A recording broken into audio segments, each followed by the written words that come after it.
The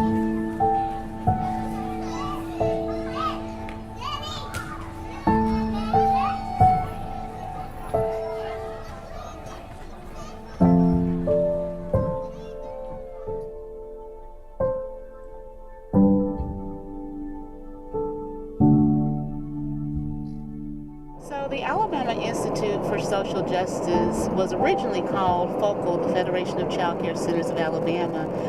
The organization really started when a group of African American women in Selma, Alabama, decided that they wanted equitable child care for their children. And so that was really this catalytic moment for the organization. And over the years, it really became a child care advocacy agency and is responsible for many of the child care laws and policies, including having had a direct impact on the now minimum standards that is sort of the guiding premise for how child care centers should be established and set up. So over the years, the organization really morphed into being a social justice organization in the sense that when we were doing child care work, we recognized that child care wasn't an issue that could be addressed in a vacuum. And so we started taking on some of those ancillary issues because we knew that the families that we serve, which are primarily residents who live in rural parts of Alabama, really needed a more comprehensive strategy. And so that's who FOCAL became and really who it has always been. We had to advocate for those dollars. Governor Siegelman was the governor at that time. And one of the things, and during that time, the minimum standards were being revised. And so we went around and talked with providers and said, would you help us advocate to receive additional money so that you could provide quality to those children of the parents that you were serving? And that is what we did. We just got out there, went door to door almost, advocating on the phone, talking to folks, sending emails, writing letters, but it was done. I feel the same way for as we moving the state forward for as early education. There was a time that was doubtful, but now I see the light. I see us moving forward in a positive direction. Well, who am I? I am a community organizer. I've been doing this work for approximately 25 years, and currently I am a senior organizer with the Center for Community Change that is based out of Washington, D.C. One of the things that is very important for our work at the Center for Community Change is to center our work in communities that are most impacted by the issues that we're working on. So when we started to think about this work, we started to think about who was doing this work already. And of course, the Federation of Child Care Centers of Alabama, they were at the forefront of recognizing that child care was a civil rights issue. That if we wanted people to succeed economically, you needed to have that support in order to be able to do those things. More than ever, we need to ensure that every eligible person that can vote is actually able to vote and register to vote. And we did a huge push this last few months leading up to the midterm elections, where we were able to get hundreds of folks registered for the first time. We were actually able to get folks who were former felons registered to vote. And so that's work that we will continue to do year-round. Well, one barrier that affects the voters in Alabama, I would say, is the purging of the voters' roll. I've worked as an elected official during the elections, and I've experienced people coming in stating that they had voted in the previous elections, but their names are no longer on the roll, or they're in the inactive form of the roll. It's a major effect on voters, especially minority voters. My work is actually helping to network with not just the community and community organizing, but also with politicians that are already in office, making sure that they're aware of what the Alabama Institute for Social Justice is actually doing. Our work is the mission. We go out into the communities, we mobilize, talking to the people who actually live in the communities, finding out what their issues are. I think a huge barrier, especially not just in Alabama, but in Montgomery County, is voter education.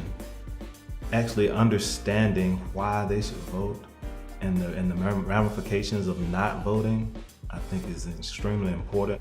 We're gonna actually go back to the neighborhoods. It's time for us to start talking to the community on just not why they should go vote, but this is what voting will do for you in your community.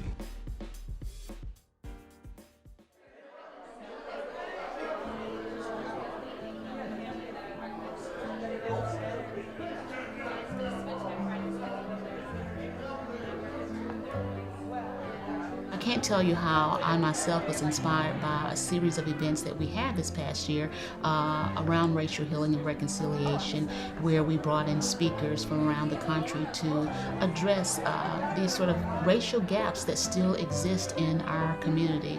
You know, I don't care how much progress we make in this country, the fact of the matter is that we can't create real change working in silos. So we have to be able to bring diverse peoples together, people from different ethnicities, backgrounds, from various religious backgrounds, including sexual orientation.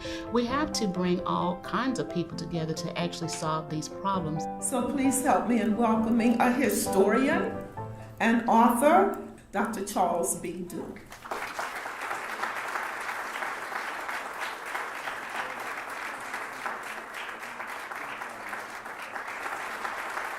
I went to Williams College in Western Massachusetts.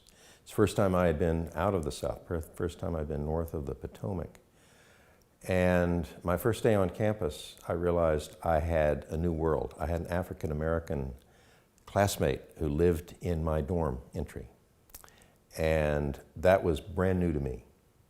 I had never had a relationship with anyone across the color line that wasn't really regularly confined by the racial etiquette that governed the way black and white interacted in that era. And here I had an equal partner in my class. So that was really the beginning. I not only absorbed my Confederate history, I absorbed the Jim Crow cultural values. And it was during those 4 years in college that I got out from under that particular rock. In the absence of a sort of truth and reconciliation process in this country, that individuals have got to take it upon themselves to speak. You hear something racist, you call somebody on it. It's important for everybody to stand up right now. If we roll over, it's only going to get worse. We have more in common than not. It's important for us to recognize those things that we do have in common and begin to appreciate the fact that we are one. When people come to the point where they can identify with others and be able to see the commonality, there are enough people who are ready to take action to bring about change. This is a great period in our history when this is possible to bring about changes. I've seen them happen. Racial healing and reconciliation is essential as a focus right now. We are hammering at this wall in as many different ways as we know how. The critical first step is dialogue.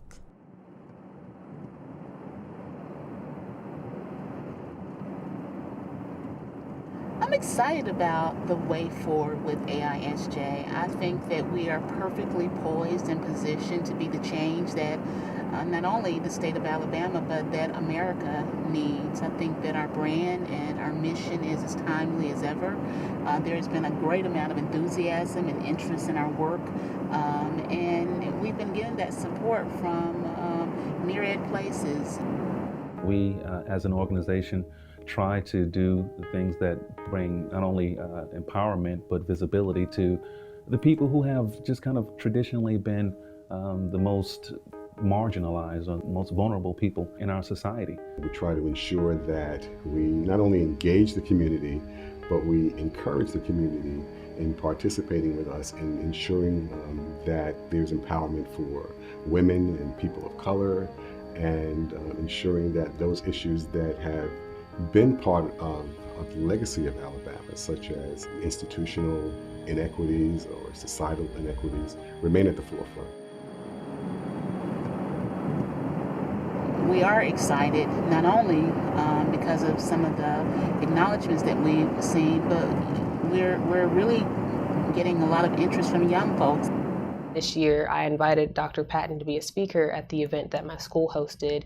We called it Walk Out to Stand Up, and it was basically informing students about gun control and school shootings. You have to worry about your generation and the next generation, and I'm the next generation. When I speak at places, I always say two things. Number one, it only takes one to start a movement, and then and when you do it, it's not just for you. You're doing it for other people. There isn't an age limit for any of this. You don't have to be, 18 and older, 19, 20, 21 on up. If you have a mission and a purpose, you need to fulfill it.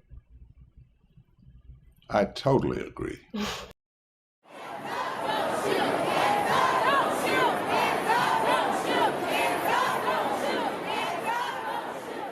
So grassroots organizing is one of our 6 platforms as well, and it is probably one of the ones I'm most excited about because it is directly reflective of our history and mobilization as an organization. Because grassroots organizing really still does matter. The fact of the matter is that the power is always in the people.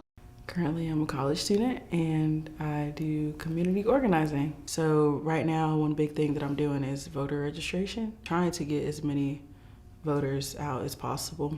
Especially my age group, a lot of us don't feel the need to vote and we don't see why we should be voting, but it's a lack of voter education. Everything we do plays a part, in society. I hope to see people like me, young people like me that are out there doing the work. So many people that we look up to were really young, and I don't think people realize that. John Lewis was young. John Lewis was 19, I think, when he crossed that Selma Bridge. Martin Luther King, he was young. So I don't think people really realize that. I would say that Alabama Institute for Social Justice is a leader when it comes to relationship building. We know that even in the 21st century, there are issues around equity as it relates to women. A big one is pay equity. We know that women continue to not be paid equally in terms of the type of work that they perform. When women have a seat at the table, they're able to put forth concerns that are definitely important to the family, that are important to society. And I think that when we look at the role of women in society, we understand that we carry a lot, and we help to shape not only just our families, but we help to shape cultures. When there is a point where things begin to shift, then that's when the fear kicks in. That's when we have laws that come into place. We have policies that definitely want to restrict access. That means that somebody in power is not wanting to relinquish that power. This road that we're on takes us to Lowndes County. There is a wastewater management issue, and that issue has really been framed as a human rights issue because it has been acknowledged that having access to not only clean water but an adequate waste management system is a human right. And we have people right here in the state of Alabama who are living in homes and residing on lands where raw sewage backs up into their homes and into their yard. The bigger issue is that when people are being required to acquire these septic tanks to manage their waste in their communities, some of these systems cost $50,000 to $60,000. And we're talking about people whose homes are only valued at $10,000 to $20,000. And so that is most definitely an equity issue. AISJ has been dedicated to actually putting resources into these communities.